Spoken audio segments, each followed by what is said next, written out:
I was watching through my phone screen from inside my warm kitchen when I saw the HOA president, Patricia Drummond, dragging my brand new snowblower across my front lawn at 6:30 in the morning like some kind of deranged burglar. The January cold had hit Duluth, Minnesota harder than usual that year, and I had just dropped $2,000 on that machine 3 days earlier. I lived in the Meadowbrook Heights subdivision, a cookie-cutter neighborhood where every house looked almost identical except for minor color variations and the occasional decorative wreath.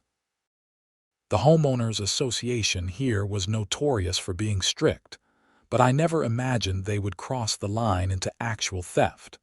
My name is Lucas Harrison, and I am a 34-year-old software engineer who works from home most days. I bought this house 2 years ago thinking it would be a quiet place to settle down after years of apartment living.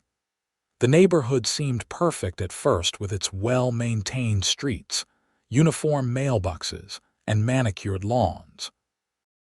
What I did not know was that the HOA, specifically Patricia Drummond, would become the bane of my existence.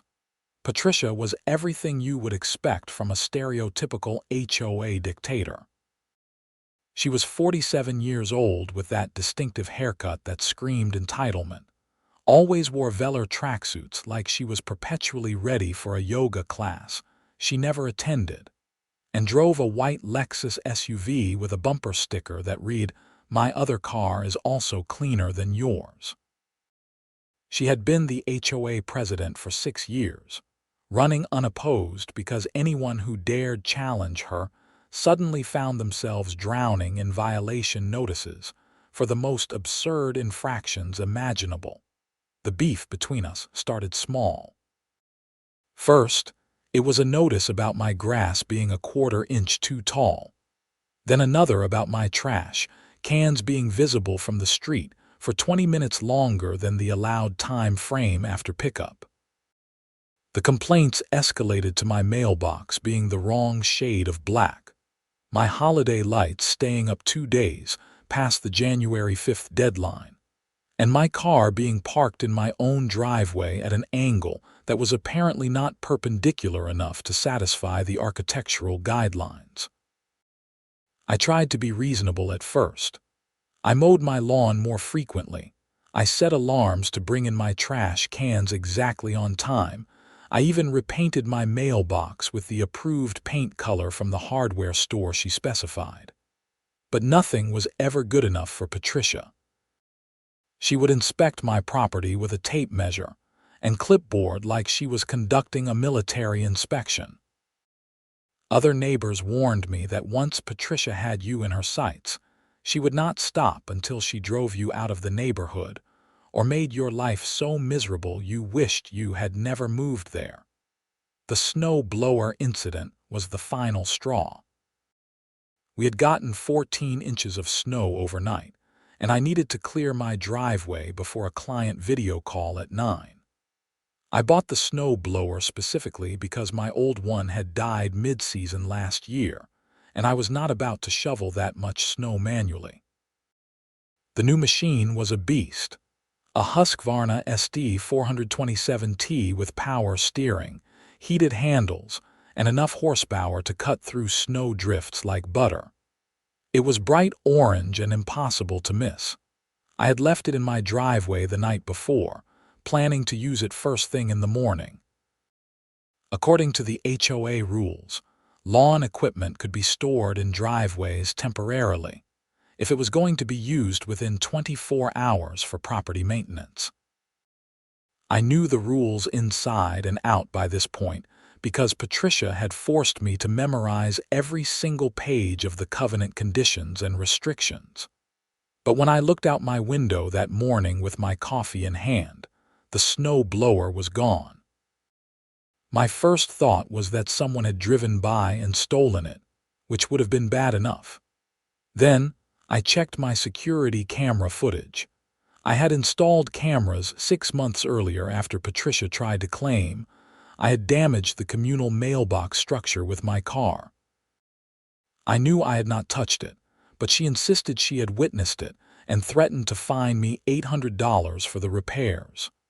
The cameras proved my innocence when the footage showed a delivery truck backing into the mailbox on a day I was not even home. After that, I put cameras everywhere.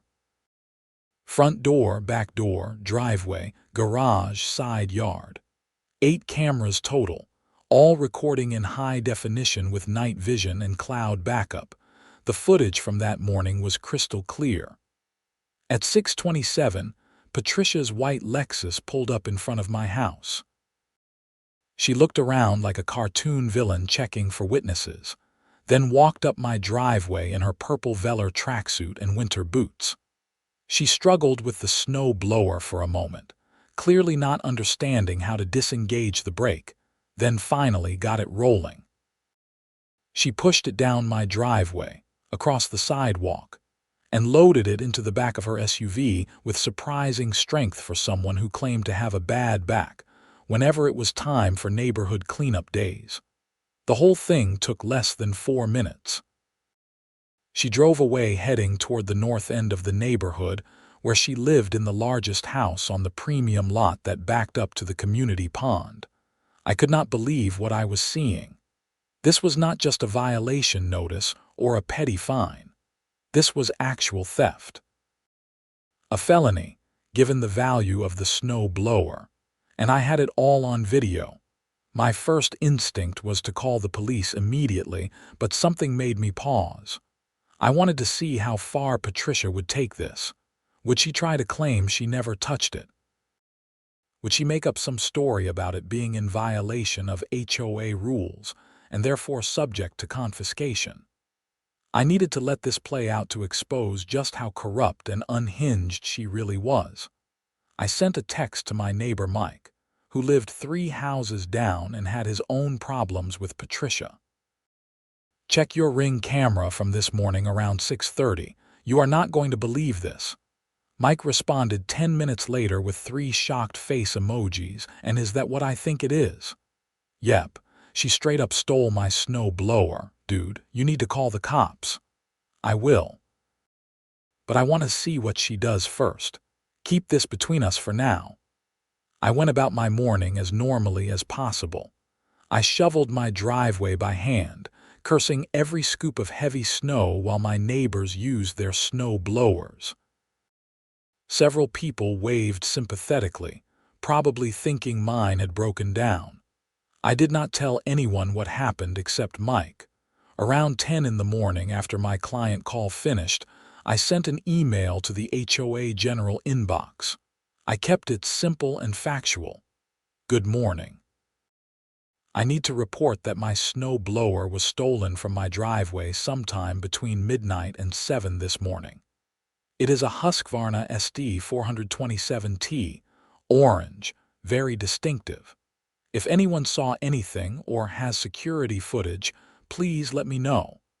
I will be filing a police report this afternoon. Thanks, Lucas Harrison, 412 Maple Grove Lane. I copied the entire HOA board, which included Patricia as president, Tim Chen as vice president, and Sandra Morrison as treasurer. Tim was a reasonable guy who worked as an accountant and mostly stayed out of HOA drama. Sandra was Patricia's best friend and enabler, always backing up whatever insane policy Patricia wanted to implement. The response came within 30 minutes, and it was from Patricia herself. Mr. Harrison, I am sorry to hear about your equipment. However, I must remind you that storing lawn and snow removal equipment in driveways overnight is a violation of Section 7.3.4 of our CCRs. While I sympathize with your loss, this is exactly why we have these rules in place to encourage proper storage and prevent theft. Please ensure any replacement equipment is stored in your garage going forward. Regards, Patricia Drummond, HOA President. I read the email 3 times, my blood pressure rising with each pass. The audacity of this woman was unbelievable. She stole my property and was now lecturing me about HOA rules while pretending to sympathize. I crafted my response carefully. Patricia, thank you for your concern. However, Section 7.3.4 specifically allows temporary storage of equipment in driveways when said equipment will be used within 24 hours for property maintenance. Given the snowfall, I was clearly planning to use it this morning, which is entirely within the rules. I have reviewed my security footage and will be providing it to the police. If anyone in the neighborhood has additional footage, I would appreciate you sharing this request at the next board meeting. Lucas. I did not accuse her directly. Not yet. I wanted to see if she would crack or double down. Her response took 2 hours. Mr. Harrison, I am afraid your interpretation of Section 7.3.4 is incorrect. The provision for temporary storage requires written notice to the board 24 hours in advance. Since you did not provide such notice, the storage was in violation. I hope your police report is successful, but please follow proper procedures in the future. I actually laughed out loud. She was making up rules now. I pulled out my physical copy of the CCRs, which I kept in a binder specifically for moments like this. Section 7.3.4 said nothing about written notice. It simply stated that equipment used for property maintenance could be temporarily stored in driveways if it would be used within 24 hours. That was it. No notice requirement, no approval process. She was lying, and she was doing it in writing to the entire board. Tim Chen replied to the email chain, and I could sense the confusion in his message. Patricia, I do not see any notice requirement in 7.3.4. Am I looking at an outdated version of the CCRs? Go Tim, I thought. At least someone was paying attention. Patricia's response was terse. We can discuss this at the next board meeting. This email chain is not the appropriate forum for rules interpretation. Translation. She knew she was caught in a lie and wanted to shut down the conversation. I decided it was time to escalate.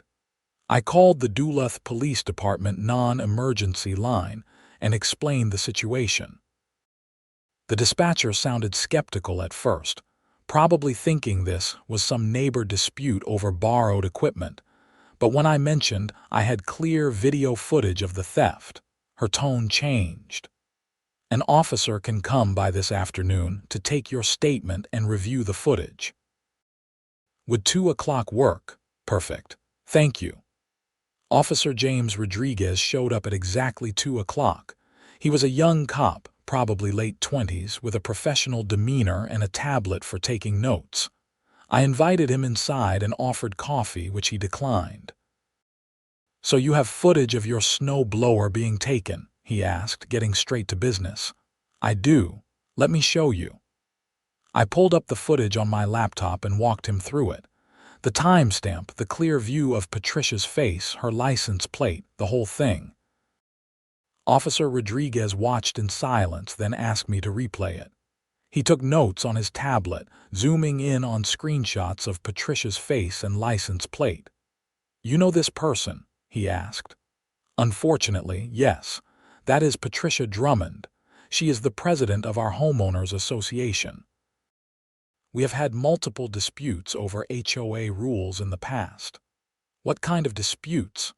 I gave him the abbreviated version, focusing on the pattern of harassment through violation notices. He nodded, clearly understanding the dynamic. And you are certain she does not have any legitimate reason to take your property? No unpaid fees or authorized confiscation clause in your HOA agreement? I am current on all my fees. And no, there is absolutely no clause that allows the HOA to confiscate personal property. I have read the entire covenant conditions and restrictions multiple times. This is straight-up theft. Officer Rodriguez nodded again. Okay, the footage is very clear. I am going to write up a report and forward this to our detective unit. Given the value of the equipment, this would be felony theft. Someone will likely contact you within a few days to follow up. Do you know where she might have taken it? I am guessing her house, which is at 89 Pondview Circle. That is about half a mile from here in the same neighborhood. Do not approach her yourself or try to retrieve it. Let us handle this. If she contacts you, do not engage beyond what is necessary. Document everything. Understood? After Officer Rodriguez left, I felt a mix of satisfaction and nervousness. I had just filed a police report against my HOA president for felony theft. This was going to get ugly, but she had left me no choice. The neighborhood gossip mill started churning by that evening. Apparently, several people had seen the police car at my house, and in a community as small and nosy as ours, that was major news. My phone buzzed with texts from neighbors asking if everything was okay. I kept my responses vague. Just some missing property. Thanks for checking in. Mike called me directly. Dude, the police, you are really doing this? She stole a $2,000 snowblower off my property on camera.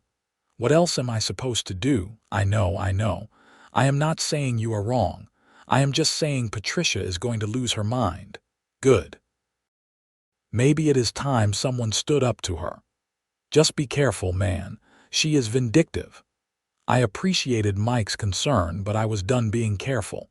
Patricia had pushed me too far, and now she was going to face actual consequences for once. The next morning, I got an email from Sandra Morrison, the HOA treasurer and Patricia's best friend. The subject line was Emergency Board Meeting. Mr. Harrison, due to serious allegations and disruption to neighborhood harmony, the HOA board is calling an emergency meeting for tomorrow evening at 7 at the community center. Your attendance is mandatory per section 12.8 of the CCRs. We will be discussing your conduct and potential violations.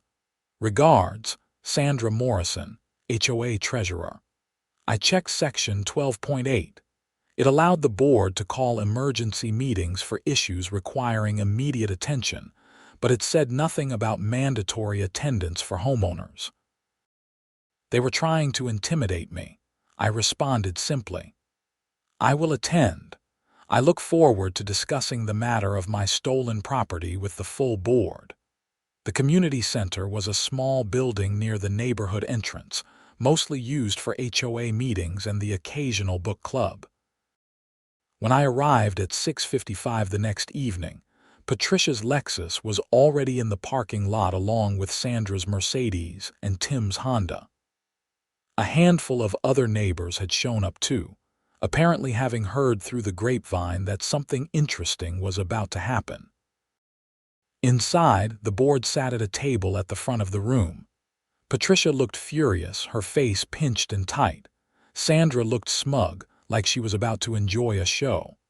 Tim looked uncomfortable, shuffling papers and avoiding eye contact. I took a seat in the front row. Mike had come for moral support and sat next to me. About 15 other neighbors filled in behind us, whispering among themselves. Patricia called the meeting to order by banging a gavel, which seemed overly dramatic for an HOA meeting. This emergency session is called to address the conduct of Mr. Lucas Harrison and his violations of community standards. I raised my hand. Point of order. I was told this meeting was about allegations and disruptions. I would like to know specifically what I am being accused of. Patricia's jaw clenched. You filed a false police report and made defamatory accusations against me personally and this board. I filed a police report about my stolen snow blower. If that somehow involves you, perhaps you should explain why. The room went dead silent. A few people gasped. This was better than cable TV for neighborhood entertainment. Sandra jumped in. You have been making wild accusations through email and now involving law enforcement in what should be an internal community matter. This is harassment. Theft is not an internal community matter. It is a crime. And I have video footage of the person who took my property. Tim finally spoke up, his voice quiet but firm. Lucas, do you actually have footage of someone taking your snowblower? I do. Very clear footage with timestamps, faces, and a license plate. Have you shared this with the police? Yes, I filed a report 2 days ago. Tim turned to Patricia. Did you take his snowblower? The room erupted in whispers. Patricia's face turned red. I absolutely did not. This is ridiculous. Then you would not mind if I showed the footage right now, I said, pulling out my laptop. I brought it specifically for this meeting. Patricia stood up. This meeting is not a platform for your conspiracy theories and vendetta against me. If you did not take it, the footage will prove that, unless you have something to hide. Tim looked at Patricia, then at me. I think we should see the footage. If Lucas is making false accusations, we need to know. If his property was actually stolen, we need to know that too. Sandra protested loudly, but several neighbors in the audience started calling out in agreement. Show the video. Let us see it. What are you afraid of, Patricia? Patricia tried to maintain control. This is highly irregular and not on the agenda. You called an emergency meeting about me, I said. I am defending myself. Unless you want to drop all accusations against me right now, I am showing this footage. She had no good options. If she shut down the meeting, she looked guilty. If she let me show the footage, everyone would know what she did. She tried a different tactic. Fine. But this is under protest, and I reserve the right to pursue legal action against you for defamation. I set up my laptop and connected it to the projector the board used for presentations. The screen on the wall flickered to life, showing my driveway covered in snow. I started the footage from 6:25 in the morning. Everyone watched in silence as Patricia's white Lexus pulled up on screen. You could see her looking around, walking up to my snowblower, struggling with it for a moment, then pushing it down to her SUV and loading it in the back. The timestamp was clear. Her face was clear. Her license plate was clear. When the video ended, the room exploded. People were shouting questions, expressing shock, demanding explanations. Several people pulled out their phones and started recording. Patricia stood up, her face now pale. That is taken out of context. The equipment was in violation and needed to be temporarily relocated for safety reasons. Safety reasons? I asked. What safety reasons? It was blocking the sidewalk.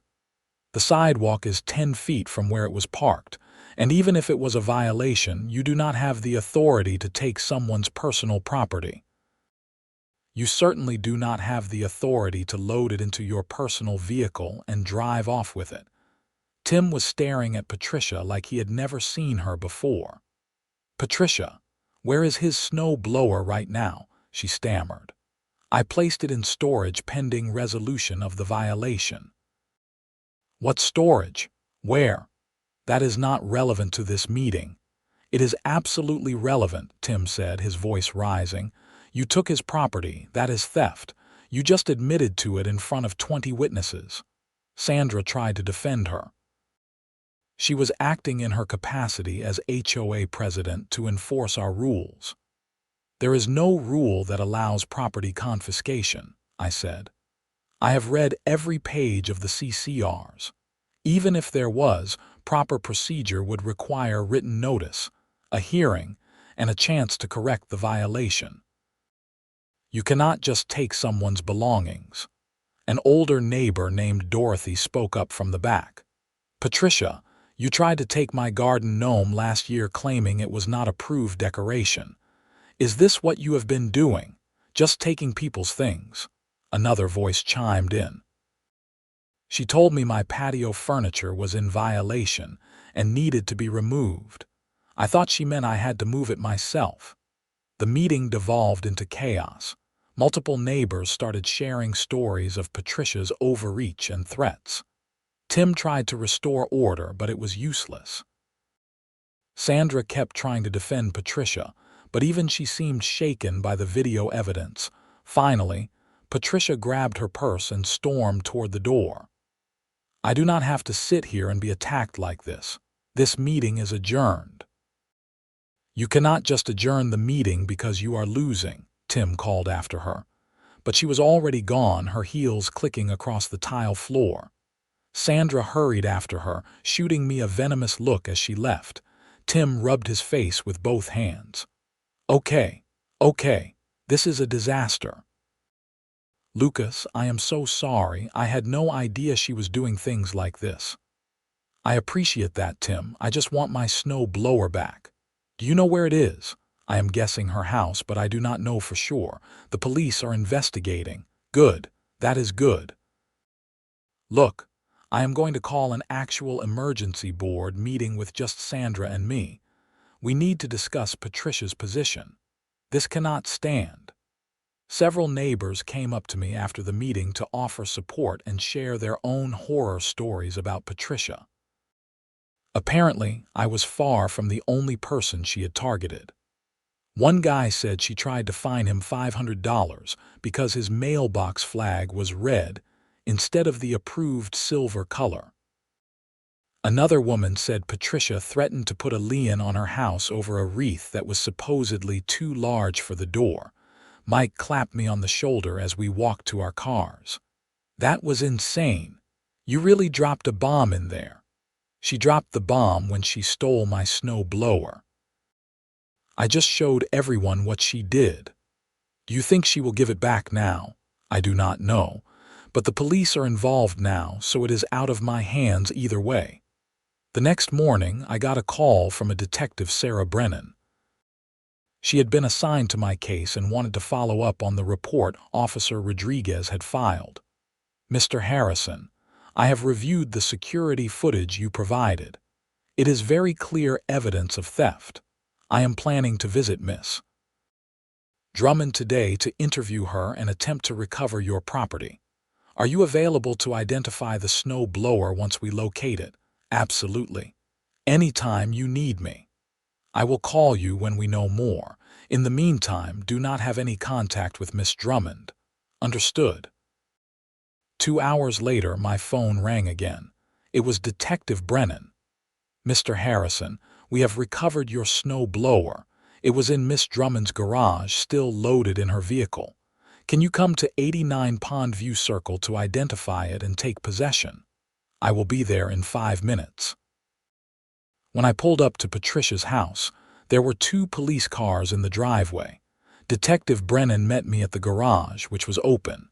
Inside was Patricia's white Lexus with the back hatch up.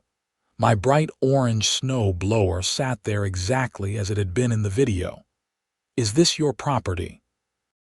Detective Brennan asked formally. Yes, that is definitely my snow blower. I have the receipt and serial number if you need verification. We already confirmed the serial number with your receipt. You can take it. We have photographed everything for evidence. I wheeled my snow blower out of Patricia's garage, past her front windows where I could see her standing inside with her arms crossed, glaring at me. A uniformed officer stood near the door, apparently making sure she did not interfere. Detective Brennan walked with me to my truck. Miss Drummond initially denied taking your property. When confronted with the video footage, she changed her story and claimed she was acting in her official capacity to enforce HOA rules. I explained that HOA authority does not extend to confiscating personal property and that this constitutes theft under Minnesota law. Is she being arrested? Not at this time. Given that the property has been recovered and this appears to be a first offense, the county attorney will review the case and decide whether to file charges. You will be notified either way. However, I strongly encouraged Miss Drummond to have no further contact with you beyond what is absolutely necessary for HOA business, and that any future violations should be handled through proper legal channels. Thank you, Detective. I appreciate you taking this seriously. Theft is theft, regardless of the circumstances. If she had a legitimate concern about HOA rules, there are proper procedures. Taking someone's property is not one of them. I loaded my snowblower into my truck and drove home, feeling vindicated but also aware that this was probably not over. Patricia was not the type to accept defeat gracefully. Sure enough, 2 days later, I received a certified letter from an attorney named Richard Pemberton. It was a cease and desist letter accusing me of harassment, defamation, and intentional infliction of emotional distress against Patricia Drummond. The letter demanded that I stop making false accusations, remove any social media posts about the incident — I had not made any — and pay $15,000 in damages for harm to her reputation.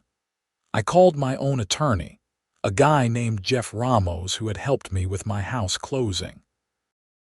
I scanned and emailed him the letter. Jeff called me back within an hour, laughing.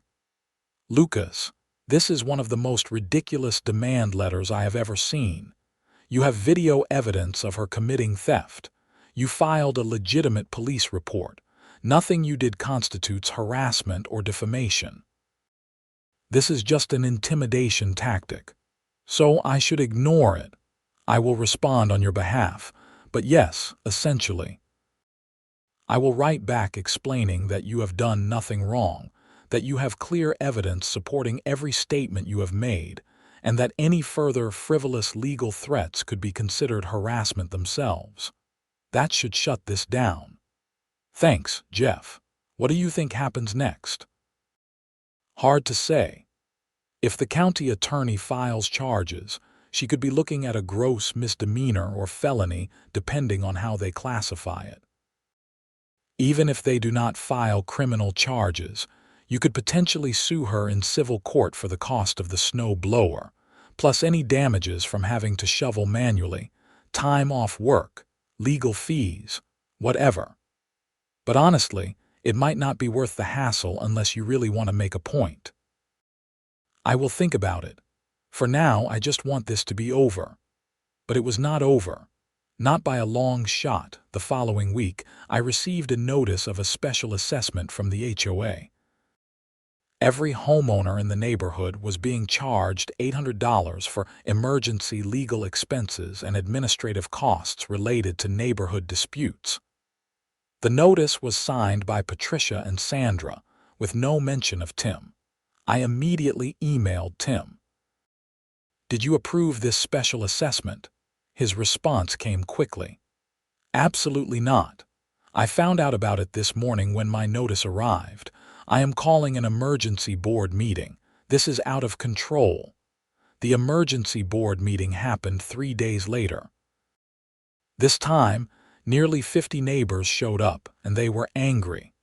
The small community center was packed with people demanding answers about the special assessment. Tim called the meeting to order, looking exhausted. "Thank you all for coming. I know you have questions about the recent special assessment notice. I want to be clear that I did not approve this assessment and was not consulted about it." Patricia stood up. "The board president has the authority to levy emergency assessments under Section 15.9 of the CCRs. That section requires a majority vote of the board," Tim countered. "You needed my approval or Sandra's, and you only have Sandra. That is not a majority when there are 3 board members. Sandra's vote and mine constitute a majority. 2 out of 3 is a majority. You cannot just ignore the 3rd board member." The crowd was getting restless. Dorothy, the older woman with the garden gnome, stood up. "Why are we being charged for your legal problems, Patricia? You are the one who stole property. We should not have to pay for your mistakes." Other voices joined in agreement. "This is outrageous. I am not paying this. You need to resign. Patricia tried to speak over the crowd. The legal expenses are related to defending the HOA against frivolous lawsuits and police investigations that threaten our entire community. The only threat to this community is you, Mike called out. You have been abusing your authority for years, and now you are trying to make us pay for it. I raised my hand, and Tim recognized me. I have not filed any lawsuit against the HOA. I filed a police report about stolen property, which was recovered. The police investigation concluded that this was a personal criminal matter, not an HOA issue. So what legal expenses are you talking about? Patricia's face reddened. The attorney fees for responding to your defamatory accusations. You mean the attorney you personally hired to send me a cease and desist letter? That is not an HOA expense. That is your personal legal issue. Tim nodded. Lucas is right. Personal legal matters for board members are not HOA expenses. Patricia, this assessment is invalid. I am going to make a motion to void it. You cannot do that, Sandra protested. Yes, I can. I move to void the special assessment issued on March 15th as improperly authorized and not related to legitimate HOA expenses. Do I have a second? At least 10 hands shot up. I second it, multiple people called out. All in favor? Tim asked. The room erupted with aye votes. It was nearly unanimous. The motion passes. The special assessment is void. No one needs to pay it. Patricia slammed her hand on the table. This is not a proper vote. This is a board matter, not a general membership issue. Actually, Section 15.11 allows the general membership to override board decisions with a 2/3 majority vote at a properly called meeting. This is a properly called meeting, and we clearly have more than 2/3 support. The assessment is void. Patricia grabbed her things and stormed out for the second time in 2 weeks. Sandra followed her again, though she looked less confident this time. After they left, Tim addressed the crowd. I want to apologize to all of you for what has been happening. I have been on this board for 2 years, and I did not realize the extent of the problems until recently. I am going to be calling for a vote of no confidence in Patricia Drummond as HOA president. We need new leadership. The room applauded. Several people volunteered to help organize a recall election. Dorothy suggested creating a committee to review all of Patricia's actions over the past year to identify any other abuses of power. For the first time since moving to this neighborhood, I felt like things might actually improve. The recall election was scheduled for 3 weeks later. In the meantime, the neighborhood Facebook group, which I had never paid much attention to before, became incredibly active. People shared stories about Patricia's abuses. Someone created a spreadsheet documenting every violation notice she had issued over the past 2 years. The data was shocking. She had issued over 200 violation notices, compared to less than 30 total in the 3 years before she became president. Several patterns emerged. Patricia disproportionately targeted people who disagreed with her at meetings or questioned her decisions. She also targeted anyone who had nicer cars or homes than hers, apparently operating under some jealousy-driven vendetta. And she seemed to have a particular hatred for families with young children, constantly citing them for toys in yards or chalk drawings on driveways. A neighbor named Greg Paulson, who was an attorney specializing in property law, volunteered to review the HOA's governing documents and Patricia's actions. He discovered that at least 30% of her violation notices cited rules that did not actually exist or misrepresented what the rules said. He also found that she had been using HOA funds to pay for personal expenses, including her cell phone bill and gas for her car, claiming they were necessary for HOA business. This could potentially be embezzlement, Greg explained at a community meeting. If she is using HOA funds for personal expenses without proper authorization, that is a crime. Tim, who as vice president had access to the HOA financial records, did a deep dive into the accounts. What he found was disturbing. Over the past 3 years, Patricia had spent nearly $40,000 in HOA funds on various expenses. Some were legitimate, like landscaping and snow removal for common areas, but there were thousands of dollars in questionable charges. Meals at expensive restaurants classified as board meeting expenses, even though no meetings were scheduled those days. Hotel stays for HOA conferences that no one else attended or even knew about.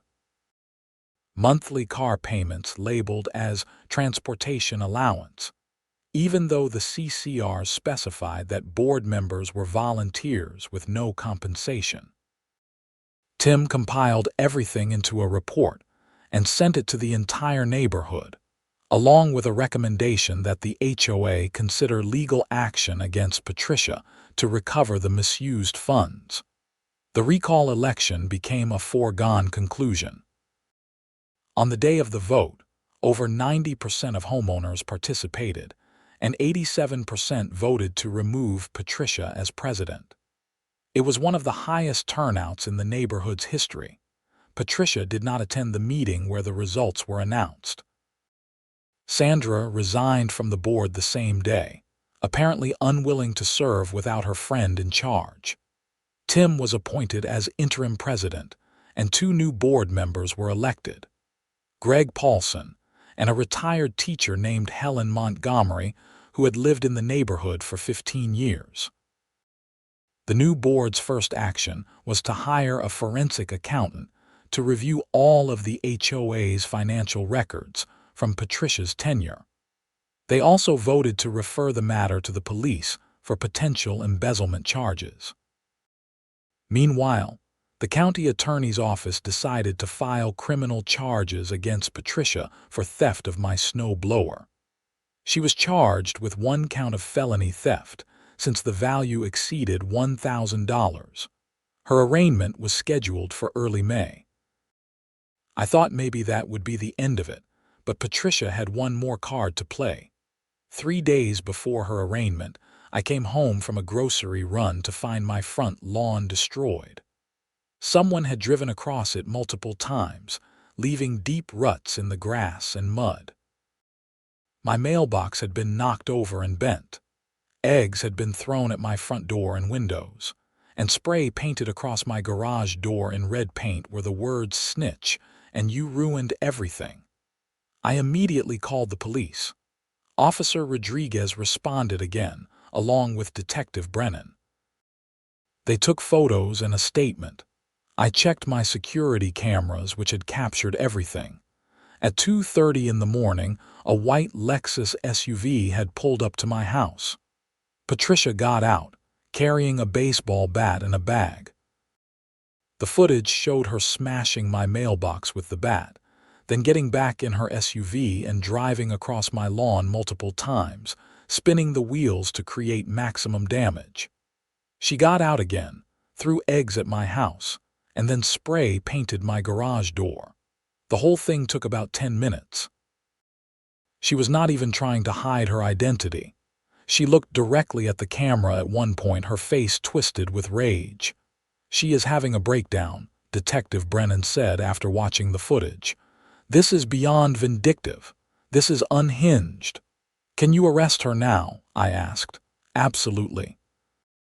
This is criminal property damage, vandalism, and potentially harassment. Combined with the pending theft charge, I cannot imagine any judge granting her bail without serious conditions. Within 2 hours, police arrested Patricia at her home. According to Mike, who heard it from another neighbor who witnessed it, she screamed at the officers that I had destroyed her life and she was the victim. She was taken to the county jail and held pending an emergency bail hearing. At the hearing the next day, The prosecutor argued that Patricia was a danger to me and the community, pointing to the escalating pattern of behavior from HOA violations to theft to property destruction. The judge agreed and set bail at $50,000 with conditions that included no contact with me, a restraining order keeping her at least 500 feet away from my property, and GPS monitoring. Patricia's attorney, the same Richard Pemberton who had sent me the cease and desist letter, tried to argue that she was under extreme stress and not thinking clearly, but the judge was not sympathetic. Miss Drummond has engaged in a calculated pattern of illegal behavior over several months, the judge said. Stress does not excuse theft, and it certainly does not excuse vandalism and destruction of property in the middle of the night. She is lucky the state is not adding stalking charges. Patricia posted bail the next day, but the damage to her reputation was complete. Her neighbors avoided her. Her own street started a petition to increase patrols because people felt unsafe with her living there. Her husband, who I had never met and who apparently traveled constantly for work, filed for divorce within a week, presumably tired of being associated with her behavior.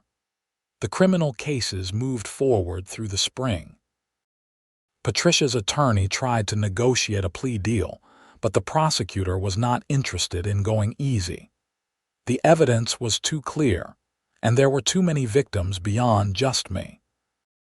In June, Patricia pleaded guilty to 1 count of felony theft and 2 counts of misdemeanor property damage as part of a plea agreement. The prosecution agreed to drop the vandalism charge in exchange for the guilty plea and restitution. She was sentenced to 2 years of probation, 200 hours of community service, mandatory anger management counseling, and ordered to pay full restitution for the snowblower, the lawn damage, the mailbox, and the cleaning and repainting of my garage door. The total came to just over $8,000. The judge also gave her a stern warning. Miss Drummond, you held a position of trust in your community, and you abused that trust repeatedly. You allowed your personal grievances to escalate into criminal behavior. You are fortunate that Mr. Harrison was not physically harmed during your nighttime vandalism, because this could have gone much worse for you. I am putting you on notice that any violation of your probation, any contact with Mr. Harrison, or any similar behavior will result in immediate incarceration. Do you understand? Patricia nodded, looking smaller than I had ever seen her. Yes, Your Honor.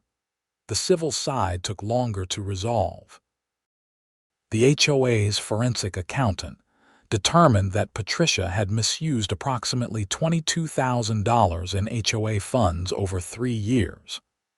The new HOA board voted to pursue civil action to recover the funds. Patricia's attorney eventually agreed to a settlement where she would repay the full amount plus interest over 5 years.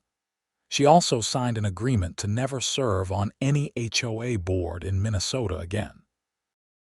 Greg Paulson led an effort to completely revise the HOA's governing documents to add checks and balances that would prevent future abuse. The new rules required board decisions about spending over $500 to be approved by at least 2 board members.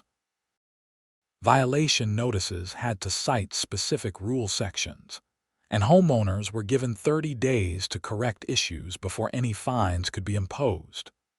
Board members were prohibited from taking any enforcement action alone without consulting the full board. And perhaps most importantly, the neighborhood voted to reduce HOA fees by 20% since Patricia's inflated budget had been funding her personal expenses.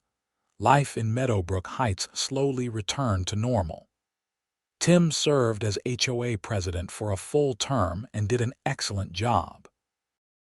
He focused on actual community improvements like fixing potholes, upgrading the playground, and organizing neighborhood events. People started enjoying living there again, instead of dreading the next violation notice. Patricia sold her house that fall and moved out of the neighborhood. I heard through the gossip chain that she moved to an apartment in downtown Duluth, away from any HOA jurisdiction. Good riddance. As for me, I kept my security cameras running. The footage had saved me from a serious situation, and I was not taking any chances, but I did not need them anymore. The new board was reasonable. My neighbors were friendly, and no one was trying to steal my snow blower or measure my grass height with a ruler. The snow blower itself became something of a legend in the neighborhood. Kids would point it out when I used it, and new residents would hear the story of the HOA president who stole it. I got so many comments about it that I eventually put a small plaque on it that read, "Meadowbrook's most famous snow blower." It made people laugh, which felt like the right way to move on from the whole mess. Mike and I became better friends through everything. He admitted that he had been intimidated by Patricia for years, getting violation notices for minor things, and just paying the fines rather than fighting back. Seeing me stand up to her gave him courage to speak up about his own experiences, which had helped build the case for her recall. "You did the whole neighborhood a favor," he told me one evening while we grilled burgers in my backyard. Everyone was miserable, but we all just accepted it because we thought that was how HOAs had to be. "They do not have to be like that," I said. "HOAs are supposed to maintain property values and handle common areas, not act like dictators." "I know that now. I am just glad you had those cameras." "Me too. Although honestly, I never thought I would need footage of someone stealing my snow blower. That was not on my bingo card for things that might happen." We laughed about it, but there was truth there. Life throws unexpected situations at you. Sometimes the person in authority is corrupt. Sometimes you have to stand up even when it is uncomfortable. And sometimes you get vindication in the most dramatic way possible. The following winter, we got another massive snowstorm. 14 inches again, almost exactly a year after the original incident. I used my snow blower to clear my driveway, then helped Mike with his, and then offered to help Dorothy with hers since she was elderly and should not be shoveling at her age. As I worked my way through the neighborhood helping people, it struck me how different things were. A year ago, everyone was isolated, afraid to talk to each other too much because Patricia might see it as plotting against her. Now people were chatting, helping each other, building actual community. That was what a neighborhood was supposed to be. Tim stopped by as I was finishing Dorothy's driveway. "You know the board wants to give you an award at the spring meeting, right?" "An award for what?" "For standing up to Patricia and documenting everything. You basically saved this neighborhood." "I just wanted my snow blower back." "Yeah, but you could have let it go. A lot of people would have just bought a new one and written it off. Instead, you held her accountable, and that changed everything." "Well, when you put it that way, I will accept the award. What is it, a plaque?" We were thinking a statue of a snow blower in the common area with a little description of the story. I laughed. "You are kidding." "Mostly." Greg suggested it as a joke, but Helen thought it was funny enough to actually do. "We will see." They did not actually build a snow blower statue, but they did present me with a humorous plaque at the spring meeting that read, "In recognition of Lucas Harrison for demonstrating that security cameras are worth every penny." The whole neighborhood attended the meeting, and everyone applauded. It was embarrassing and heartwarming at the same time. Dorothy gave a short speech about how the neighborhood had transformed over the past year. We went from living in fear of our own HOA to actually enjoying our community. We all owe Lucas a debt of gratitude for having the courage to do what was right, even when it was difficult. That got a standing ovation, which made me even more uncomfortable, but I appreciated the sentiment. The truth was, I did not do anything extraordinary. I simply refused to be bullied, documented what happened, and let the system work. The security cameras were crucial, but the real key was not backing down when Patricia tried to intimidate me with legal threats and bogus assessments. Bullies rely on people being too tired or scared to fight back. When you actually stand your ground with evidence, they crumble. Patricia's criminal probation lasted 2 years. I never saw her again after the sentencing hearing, though I occasionally wondered what happened to her. Part of me hoped she learned something from the experience and became a better person. Another part of me suspected she just blamed me for everything and never took responsibility for her own actions. Either way, she was no longer my problem. The neighborhood thrived under new leadership. Property values actually increased because people wanted to live in a community with a reasonable HOA rather than a tyrannical one. Several new families moved in, and the board made sure to give them orientation packets that explained the new culture of cooperation and respect. I eventually dated and married a woman named Penelope Davidson, who moved into the neighborhood 2 years after the whole snowblower incident. When I told her the story on our 3rd date, she laughed so hard she cried. "You are telling me you became a neighborhood legend because of a snowblower?" She asked. "It sounds ridiculous when you say it like that." "It is ridiculous. It is also amazing. Most people would have just let it go." I get that a lot. Penelope and I built a good life in that house. We renovated the kitchen, finished the basement, and started a garden in the backyard. The HOA never bothered us about any of it because the new board was focused on actual problems, not petty power trips. Years later, when we had kids and they were old enough to understand, I told them the story of the snowblower. My son asked why I did not just buy a new one if it was so much trouble. "Because it was not about the snowblower," I explained. "It was about right and wrong.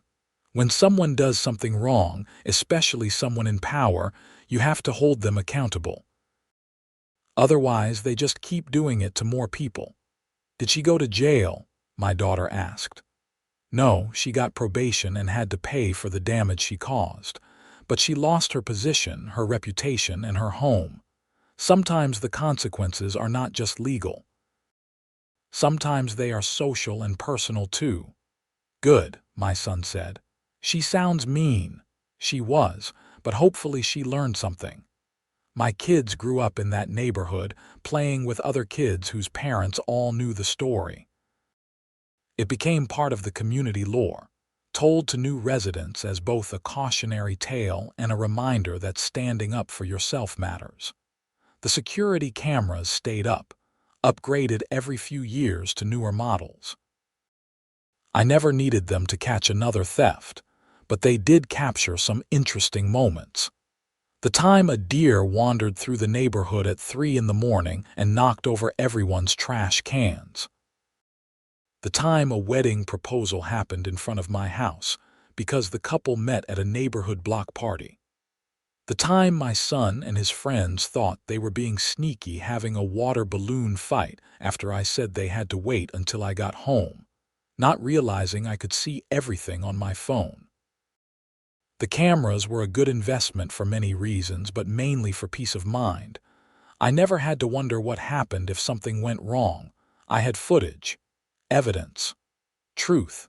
Patricia taught me an important lesson, though probably not the one she intended. She showed me that documentation matters, that standing up to bullies works, and that communities can change when people demand better leadership. She also showed me that positions of power attract people who want to control others, and it is up to the rest of us to hold them accountable. The snowblower still works perfectly. I maintain it carefully, change the oil every season, and keep it in the garage when not in use per HOA guidelines, which are now reasonable and actually written in the CCRs. Every time I start it up, I think about that cold January morning when I watched Patricia drag it across my lawn on my phone screen. I made the right choice to install those cameras. I made the right choice to file the police report. I made the right choice to stand up at those HOA meetings and show the evidence. And I made the right choice to see it through to the end, even when Patricia tried to intimidate me with lawyers and vandalism. Sometimes doing the right thing is inconvenient. Sometimes it is scary. Sometimes it takes months to resolve and costs money you did not plan to spend. But it is still worth it. Because the alternative is letting people like Patricia run unchecked, abusing their power and making everyone around them miserable. Meadowbrook Heights became a genuinely nice place to live. The HOA handled legitimate maintenance issues, organized community events, and stayed out of people's lives otherwise. Board meetings were boring in the best way possible, focused on budgets and landscaping contracts instead of drama and power struggles. And my snowblower, the bright orange Husqvarna that started it all, sat in my garage as a reminder that sometimes the smallest acts of standing up for yourself can change everything. Not just for you, but for everyone around you who was too tired or scared to fight. Patricia probably never understood that. In her mind, she was probably the victim, persecuted for trying to maintain standards. But everyone else saw the truth. She was a bully who got caught, and the neighborhood was better off without her. I hoped wherever she ended up, she found a place where she could just be a regular person without the need to control everyone around her. But mostly, I was just grateful she was gone, and that I had the evidence to make sure justice was served. The security cameras blinked their little red lights in the darkness, recording everything, protecting my home and my family. Best money I ever spent, aside from that snow blower.